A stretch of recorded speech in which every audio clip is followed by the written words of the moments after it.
రాష్ట్ర మంత్రివర్యులు నారా లోకేష్ బాబు గారికి మామగారు, సాక్షాత్తు ఈనాడు దీక్ష చేస్తున్న రాష్ట్ర ముఖ్యమంత్రికి వియ్యంకుడు, మనందరి అభిమాన నాయకుడు శ్రీ నందమూరి బాలకృష్ణుణ్ణి మాట్లాడవలసిందిగా కోరుతూ ఉన్నా. సార్ మీరు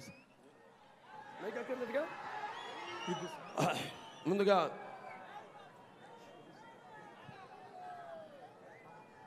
ప్రత్యేక హోదా కోసం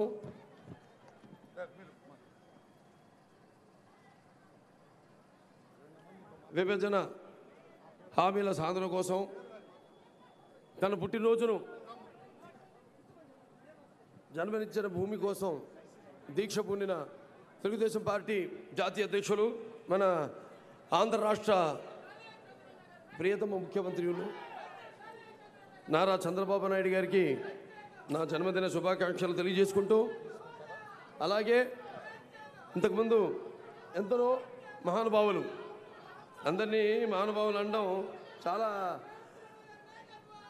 సందర్భాల్లో చెప్పడం జరిగింది. ఎవరిని పడితే వాళ్ళని మహానుభావులు అంటాం. ఇక్కడ ఎంతోమంది కొందరు ఉన్నారు మహానుభావులు, వాళ్ళ పేర్లు నేను చెప్పడం జరిగింది. రామానుజాచార్యులు, లేకపోతే శంకరాచార్యులు, ఒక గౌతమిపుత్ర శాతకర్ణో, లేకపోతే ఒక అంబేద్కర్ గారు, ఒక ఎన్టీ రామారావు గారు, అలాగే ఇక్కడ ఆయనతో పాటు సహచరులుగా ఎంతోమంది ఉన్నారు. ఆయన స్వాతంత్ర సమరయోధులు గోపాలకృష్ణయ్య గారు, అలాగే ఇక్కడ వివిధ పార్టీల ప్రతినిధులు అందరూ కూడా సంఘీభావం ప్రకటిస్తూ ఇక్కడికి విచ్చేసినందుకు ఎస్పీ కృష్ణారావు గారు ఉన్నారు, తుర్లపాటి కుటుంబరావు గారు, అందరూ, అలాగే ఇక్కడికి విచ్చేసిన మీ అందరికీ, అలాగే ఎలక్ట్రానిక్ మీడియా ద్వారా టీవీల్లో ఈ యొక్క కార్యక్రమాన్ని విచ్చేస్తున్న అన్ని ప్రాంతాల తెలుగు వారందరికీ కూడా నా నమస్కారాలు తెలియజేసుకుంటూ, ప్రత్యేక హోదా, ప్రత్యేక హోదా, ప్రత్యేక హోదా, ఆంధ్రుల హక్కు, జననీ జన్మభూమి స్వర్గాత బిగరియేసి అంటే తత్వ తర్క వేదాంత దార్శనిక వైజ్ఞానిక శాస్త్ర సాంకేతిక కళా సాహితీ రంగాలను ప్రభావితం చేసి విశ్వవిహాయస వీధుల్లో తన విజయ బావుటాను వ్యవహరింపజేసిన ఎంతోమంది పుణ్యమూర్తులు పుట్టిన పుణ్యగడ్డమది. అలాగే పుణ్య నదీజల ప్రోక్షితమై ఖనిజ నిక్షేపాలకు భాండాగారమై సస్యశ్యామల శోభితమై శౌర్య ధైర్య సాహసోపేతులైన వీరపుత్రులకు జన్మనిచ్చిన పుణ్యభూమి మనది. అలాగే శాంతి అహింసల సత్య ధర్మ స్వరూపాన్ని మానవ సూత్రాలుగా మలిచిన ఎందరో మహా ప్రవక్తలు పుట్టిన కర్మం వేదభూమి మనది. అలాగే చాపకుడి సిద్ధాంతంతో సమాజ స్థాపనకు ఆనాడే శంకుస్థాపన చేసిన ప్రాప్త కాలజ్ఞుడు పల్నాటి బ్రహ్మనాయుడు నడియాడిన నేల మనది. రవి అస్తమించని బ్రిటిష్ సామ్రాజ్యాన్ని గడగడలాలించి వాళ్ళ గుండ్లకు గుండు నెదురొట్టిన జగజ్జట్టీలకు జన్మనిచ్చిన పోతు గడ్డ మనది. రాళ్ళు కరిగించు విమల సంగీత వాద్యరులు విని పంచి మతికి మనోజ్ఞత గతికి శాంతిని ప్రసాదించిన పుణ్యమూర్తులు పావనమూర్తులు త్యాగరాజు గారు పుట్టిన పుణ్యభూమి మనది.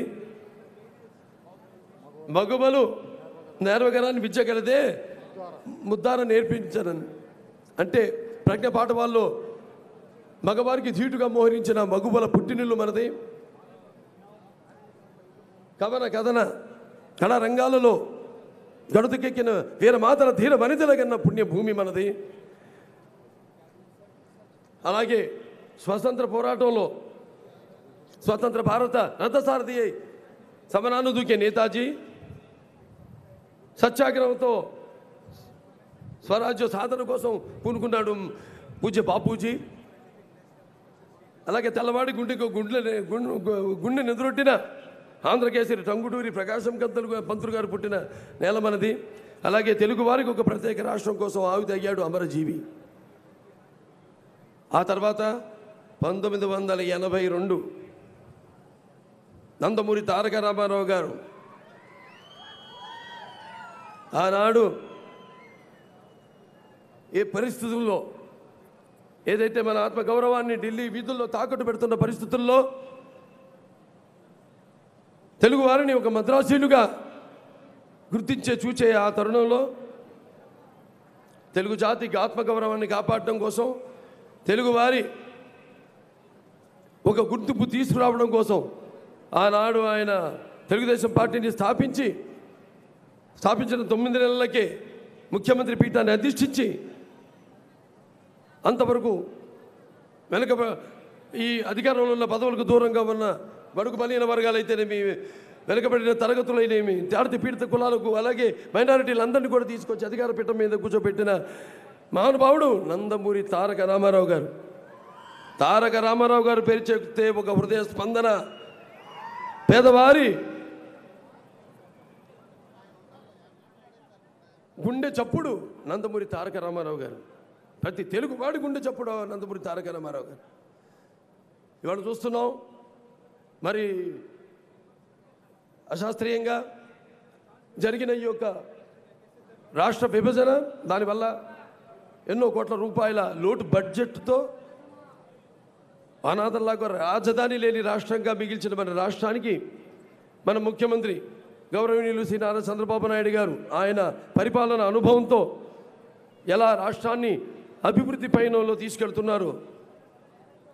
మరి ఇటువంటి తరుణంలో 4 ఏళ్ళు మరి బీజేపీ పార్టీతో మనం పొత్తు కుదుర్చుకుని వాళ్ళ సహాయ సహకారాలు మనకు అందిస్తారన్న నమ్మకంతో మనం ఆనాడు పొత్తుతో ముందుకెళ్ళాం. అంటే ఇందులో ఒక విషయం ఉంది, సామ దాన భేద దండోపాయాలు అంటారు. సామ దాన భేదాలు అయిపోయినాయి. అంటే మోడీ గారు చెప్తున్నారు భగావత్ హో గయి, అభి జంగ్ బాకీ హై. ఇప్పుడు జరిగేది దండోపాయం. ఆయనకు ఒకటే చెప్తున్నాను, హమారా ఆంధ్రప్రదేశ్కి, ఎందుకంటే ఇందులో మాట్లాడుతున్నాను, ఇది వాళ్ళ దాకా వెళ్ళాలి. మన ఆవేదన ఏంటో మన తెలుగులో మాట్లాడతారు కదా, తెలుగుదేన ఎన్న దేశము, రెండో భాష మనది తెలుగు భాష. తెలుగు నేర్చుకోమని చెప్తున్నాను మోడీ గారిని. మన దేశంలోనే రెండో భాష అంటే మాట్లాడే భాష జనాభా బట్టి చూస్తే తెలుగు భాష 2వ స్థానంలో ఉందని, తెలుగు వాళ్ళ సంఖ్య 2వ స్థానంలో ఉందని తెలియజేసుకుంటున్నాను. हमारा आंध्र प्रदेश भी आपका गुजरात नहीं, जिस पर आप अपना हुकूमत चला सकते हैं. మా ఆంధ్ర రాష్ట్రం కూడా మీ గుజరాత్ కాదు, మీ ఇష్టొచ్చినట్లు పరిపాలన ఇక్కడ సాగించడానికి. हमारा हर तेलुगु लोग के रगो रगों में NTR का खून बह रहा है. మా నరాల్లో ఎన్టీ రామారావు గారి యొక్క రక్త ప్రవహిస్తుంది. ముందు పెద్దల్ని నేర్చుకోవడం గౌరవించండి, సంస్కారం. అద్వానీ గారిని గౌరవించడం నేర్చుకోండి. ఆ తర్వాత రండి మా దగ్గర. మాకు పుట్టినలు మన ఆంధ్ర రాష్ట్రం, అతిథి దేవో భవ అంటాం. వచ్చిన వాళ్ళని గౌరవించడం, ముందు మీ ఇంట్లో వాళ్ళని గౌరవించడం చేత కాదు, మీ ఆవిడ గౌరవించడం చేత కాదు, ముందు అక్కడి నుంచి నేర్చుకోండి. అసలు సామాన్య మనుషుల, ప్రజల, పేదవాళ్ళ యొక్క అవసరాలు ఏమిటో అక్కడి నుంచి తెలుసుకో. ముందు ప్రేమించడం నేర్చుకో. కార్యశుదాసి అంటాం, సహభాగిని అంటాం. కార్యశుదాసి అంటే ఏంటి? పని చేసేటప్పుడు ఒక దాసి, जब काम करती है वो काम वाली के होती है बीवी. करुणेश्वर मंत्री जब अच्छा विचार देती है तो एक मंत्री के समान होती है बीवी.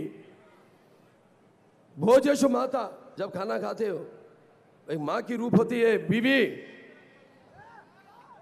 जब वो पलंग पर सोती है एक रंभा की रूप होती है बीवी. क्षमया दरिद्री, जब वो सब जो कुछ भी अपन मर्द करते हैं गलतियां, वो सब भी सहज के वो परिवार को आगे चलाती है एक बीवी. वहां से सीख, सबक सीख, हम सिखा रहे. अगर थोड़ा भी दिल है तुम्हें, कुछ सोच विचार है तुम्हें, क्या बोल रहे हम नहीं, सिर्फ आंध्रा के लोग नहीं, मैं आंध्र वालों में गा दो, पूरा भारत अभी तुम्हारे खिलाफ है. ये मैं आपको, जो जितने भी तुम्हारे अमित शाह तुम्हारे गाना बाजा, बैंड बाजा है बाजू में, उन लोगों का बात नहीं सुनना. गद्दर, नमक हराम, अभी बोल रहा हूं मैं, बाहर आ, आके लोगों से, अगर लोगों तुम मेरे बात सुनने का है तो सुन, नहीं तो मार मार के भगाएंगे तुम्हें। तू जिधर भी जा, तू चाहे एक बंकर में जाके छुप जा, भारत माता नहीं सहेगी तुम्हें, उसे दफन कर देगी तुझे। जा, तू अगर लोगों के पास गए तो लोग तुम्हें दौड़ाएंगे, मार पीट के दौड़ाएंगे। वही बोल रहा हूं फिर से, बगावत हो चुकी है, अब जंग शुरू हुई है। हम चुप नहीं बैठेंगे इधर। और जितना भी तुम पॉलिटिक्स चला रहे हो आंध्र प्रदेश में, ఎటువంటి నీచమైన రాజకీయాలు నడుపుతున్నాడంటే ఆంధ్ర రాష్ట్రంలో, तुम जानते हो तुम नहीं जीत सकते हो इधर। వాళ్ళకి తెలుసు మేము గెలవలేమని, ఒక్క సీటు గెలవలేరు నెక్స్ట్ ఎలక్షన్లో। అప్పుడేమో 2 సీట్లు గెలిచారు ఒకప్పుడు। ఆ తర్వాత రామారావు గారు నేషనల్ ఫ్రంట్ చైర్మన్గా ఉండి ఆయన ఈ పార్టీలన్నింటి, కాంగ్రెస్ ఇతర పార్టీలన్నింటి ఒక్క తాటిపై తీసుకొచ్చి ఆనాడు ఈనాడు ఉన్న ప్రభుత్వానికి కూడా భిక్ష పెట్టింది ఎన్టీ రామారావు గారు, చంద్రబాబు నాయుడు గారని సభాముఖంగా నేను తెలియజేసుకుంటున్నాను। అటువంటి చరిత్ర మంది తెలుగువారిది మాది। నువ్వేమో ఉత్తర భారతదేశం, దక్షిణ భారతదేశం, మన దేశంలో మన రాష్ట్రాలు, ప్రాంతాలు విభేదాలు పెడతావా? జలాల విషయంలో అయితేనేమి, నిధుల విషయంలో అయితేనేమి నీ ఇష్టం వచ్చినట్టు। ఇక్కడేమో నెక్స్ట్ ఒక్క సీటు కూడా రాదు, ఛాలెంజ్। మా తెలుగు వాళ్ళంతా పిరిగివాళ్ళు కాదు, మా తెలుగు వాళ్ళు ఒక నిర్వచనాన్ని ఇచ్చారు రాజకీయాలకి। విప్లవం అంటే ఏంటో, స్వతంత్ర పోరాటం చూసావా? తర్వాత మన పోరాటాలు తెలియదు ఇంతమంది ఇక్కడ కొంతమంది ఉన్నారు, నేను పుట్టలప్పటికి చాలామంది పుట్టలా ఇక్కడ, కానీ చూశారు। రామారావు గారు పార్టీ పెట్టిన తర్వాత ఆ ఉద్యమం ఏంటి, మన తెలుగువాడి వాడి వేడి ఏంటో ఒకసారి చూపించాం। మనం ఎప్పుడు మన అభివృద్ధి ఆకాంక్షించలేదు, దేశం కూడా బాగుండాలని। ఆనాడు దేశంలో కాంగ్రెస్ ఇతర ప్రభుత్వాల కోసం మనం పోరాటం సాగించాం। ఈనాడు ఇక్కడ చిల్లర రాజకీయాలు, ఎవరెవరితో కుప్పగంతులు వేషాలు వేయిస్తూ వాళ్ళేమో వాళ్ళ సభ్యత్వానికి రాజీనామాలు చేసి నిరాహార దీక్షలు అంటారు। వాటికి వెనకాల ఎన్ని ప్యాకేజీలు ఉన్నాయో, ఎంత వాళ్ళ మధ్య అవగాహన అవలోకనం ఉందో మీకు అందరికీ తెలుసు। వాళ్ళన్న అడ్డం పెట్టుకుని సెకండ్ లాగా, ఒక కొజ్జలాగా సీట్లు గెలవచ్చు అనుకుంటున్నారు। వాళ్ళకి రావు, వీళ్ళకి రావు సీట్లు। ఎందుకంటే అంత కష్టాల్లో ఉన్నాం మనం, ఇంత కష్టాల్లో ఆదుకోపోవాల్సింది పోయి నీ మొత్తం భారతదేశం ఒక కప్పు టీ అనుకుంటున్నామేమో, అందులో పడిన ఒక ఈగ గిలగిల కొట్టుకుంటుంది ప్రాణం కోసం, అది ఆంధ్ర రాష్ట్రం। దాన్ని తీసి బయట పెట్టి దానికి ప్రాణం పోయాల్సింది పోయి దాన్ని కూడా నోట్లో పెట్టుకుని చీకుతానంట। కాబట్టి బక్కి చూస్, జాగ్రత్త, వార్నింగ్, నా సారాన్ని పరీక్షించొద్దు।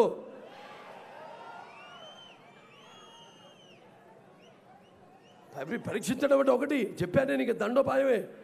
ధైర్యం ఉంటే మీరు మీటింగ్లో మీరు ఏం చెప్పుకుంటారు చెప్పుకోండి, మీరు చెప్పనిస్తే జనం తరిమి కొడతారు। ఒక పక్క అంత నమ్మకంతో, మన రాష్ట్రానికి నిధులు ఇస్తారన్న నమ్మకంతో ఆనాడు ఇక్కడికి వచ్చి మన భూమి పూజ రోజు 2 కుండలు, ఒక దాంట్లో మట్టి, ఒక దాంట్లో నీళ్లు, మనకు లేవా పవిత్ర జలాల పురోక్షతపై అన్నాం మనం, కృష్ణా జలాలు, గోదావరి జలాలు, వాటిని అద్భుతంగా అనుసంధానం చేసి ఇవాళ పట్టిసీమ, మొన్న నేను వెళ్ళి మా నీళ్ళు మరకశిర బ్రాంచ్ కెనాల్కి నీళ్లు వదలడం జరిగింది। మన గోదావరి జలాలని కృష్ణా నదితో అనుసంధానం చేసి అటు నుంచి శ్రీశైలంకి మళ్ళించి ఏదైతే 3000 టీఎంసీ అదనపు నీళ్లు వృధాగా సముద్రంలో కలిసిపోతేనే వాటిని రాయలసీమను సస్యశ్యామలం చేయడానికి ఇంత మనం కష్టపడుతుంటే ఆయన నమ్మకంతో మనం రైతులు, ఇక్కడ వాళ్ళ రైతులకి నేను పాదాభివందనం చేస్తున్నాను। 33,000 ఎకరాలు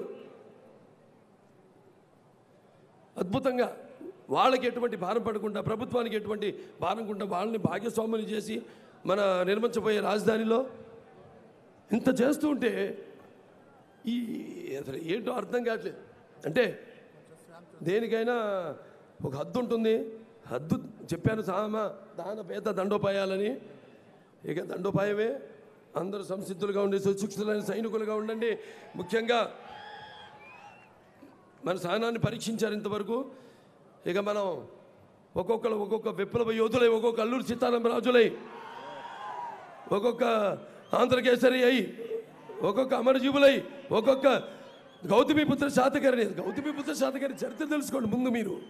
ఇవాళ మొత్తం దేశాన్ని ఆనాడు విదేశీయుల దండయాత్ర నుంచి కాపాడడానికి దేశాలన్నింటినీ గెలిచి కొన్ని రాజ్యాల్ని సుముఖత చూపించిన వాళ్ళకంతా వాళ్ళని ఐక్యం చేసి దేశంలో వాళ్ళ యొక్క పరిపాలన రాకుండా చేసింది మన తెలుగువాడు గౌతమిపుత్ర శాతకర్ణి.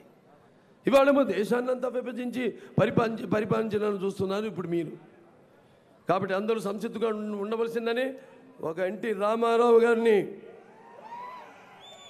స్ఫూర్తిగా తీసుకుని మనం అంతా ముందుకెళ్ళాలి. నీ పోరాటంలో ఎవరు ఏదైనా సరే దేనికైనా తెగించాలని ఈ సభాముఖంగా తెలియజేసుకుంటూ నేను సెలవు తీసుకుంటున్నాను. జై తెలుగుదేశం, జై తెలుగుదేశం, జై తెలుగుదేశం, జై తెలుగుదేశం. స్ఫూర్తిదాయకమైన సందేశం ఇచ్చిన నందమూరి నటసింహం శ్రీ నందమూరి బాలకృష్ణ గారికి అభినందనలు తెలియజేస్తూ